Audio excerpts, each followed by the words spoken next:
নমস্কার বন্ধুরা, আজকের রেসিপি নারকেলের নাড়ু। সীমাস স্মল কিচেন টিপসে আপনাদের সবাইকে স্বাগত জানাচ্ছি। আজ আমি খুব সহজ পদ্ধতিতে ও কম সময়ে কিভাবে নারকেল নাড়ু বানানো যায় তারই পদ্ধতি দেখাবো। আর নাড়ুগুলো কি করলে শক্ত হবে তারও পদ্ধতি দেখাবো। রেসিপিটা স্কিপ না করে পুরো ভিডিওটা দেখার জন্য আপনাদের কাছে একান্ত অনুরোধ রইল। আসুন তাহলে দেখে নিই নাড়ুগুলো আমি কিভাবে বানিয়েছি। আমি এখানে একটা আস্ত পুরো নারকেল কোড়া নিয়েছি, আর নারকেলটা একটা বড় নারকেল ছিল, তাই অনেকটাই হয়েছে। নারকেলটা কিন্তু খুব ভালো ছিল, একদম পুরু ছিল, যার জন্য পরিমাণটা খুব বেশি হয়েছে। এখন এটার মধ্যে আমি 2 বাটি গুড় দিয়ে দিলাম। গুড়গুলো আমি আগের থেকেই কেটে রেখেছিলাম। গুড় আগের থেকে যদি এরকম ছোট ছোট করে কেটে রেখে দেন তাহলে রেসিপি বানাতে কিন্তু খুব সুবিধা হয়। গুড় দিয়ে এখন নারকেলটাকে আগে প্রথমে খুব ভালোভাবে হাত দিয়ে মেখে নিব। এই গুড়টা যদি ভালোভাবে এই সময় মেখে নেন তাহলে রেসিপি বানাতে কিন্তু খুব একটা সময় লাগবে না, কারণ মাখতে মাখতেই অনেকটা গুড় গলে একদম এটার মধ্যে মিশে যাবে। গুড়টা কিন্তু অনেকটাই মিশে গেছে আর নারকেলটাও কমে গেছে। আর এইভাবে করে গুড় মেখে নিলে তাহলে গুড়ের আন্দাজটাও পাওয়া যায়। এখন আমি কড়াই বসিয়ে নারকেলগুলো দিয়ে দিলাম। নারকেলগুলো দিয়ে ভালো করে মিশিয়ে নিয়ে 2 থেকে 3 মিনিটের মতো একটু নেড়ে আর একটু গুড়টাকে গলিয়ে নিলাম। এই সময় আঁচটা কিন্তু মিডিয়াম টু হাই রাখবেন, কারণ গুড়টা আস্তে আস্তে করে গলে জল বেরোতে থাকবে। জলটা যাতে শুকিয়ে আসে ওইভাবে করে আঁচটাকে রাখবেন। নাড়তে নাড়তে যখন দেখবেন গুড়টা পুরোপুরি গলে গেল আর একটু জলও বেরিয়ে আসছে, তখন আমি 3-4টা এলাচ থেতো করে দিয়ে দিলাম। এলাচের জায়গায় আপনারা ইচ্ছা করলে কর্পূরও দিতে পারেন যদি কর্পূর ভালোবাসেন। এলাচটাকে ভালোভাবে মিশিয়ে নিয়ে আস্তে আস্তে করে নাড়তে থাকবো আর একটু ছড়িয়ে ছড়িয়ে দিব, তাহলে তাড়াতাড়ি শুকিয়ে আসবে।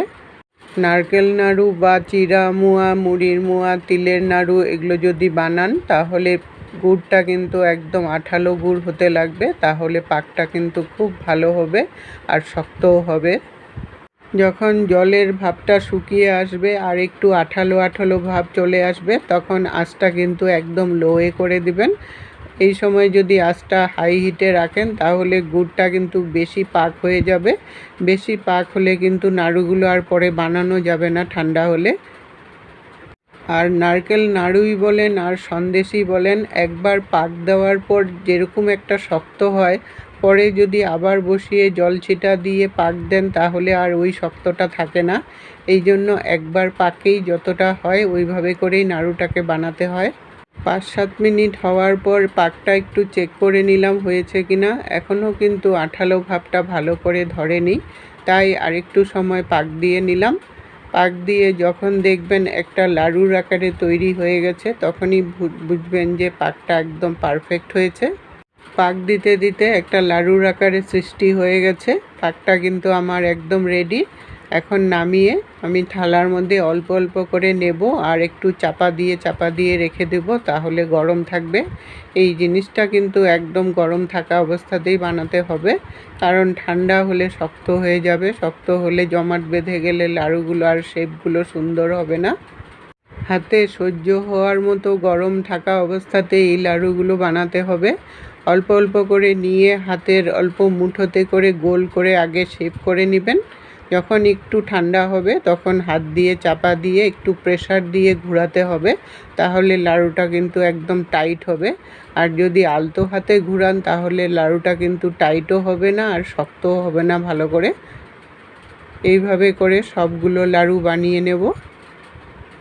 আপনাদের এই নারকেল নাড়ুর রেসিপিটা যদি একটু হলেও মনে ধরে তাহলে লাইক দিয়ে সবার সাথে শেয়ার করে আমার চ্যানেলটাকে সাবস্ক্রাইব করে রাখবেন।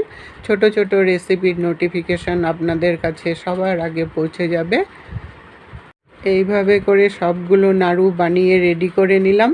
নাড়ুগুলো একটু ঠান্ডাও হয়ে আসছে, ঠান্ডা হলে নাড়ু কিন্তু অনেকটাই শক্ত হয়ে যাবে।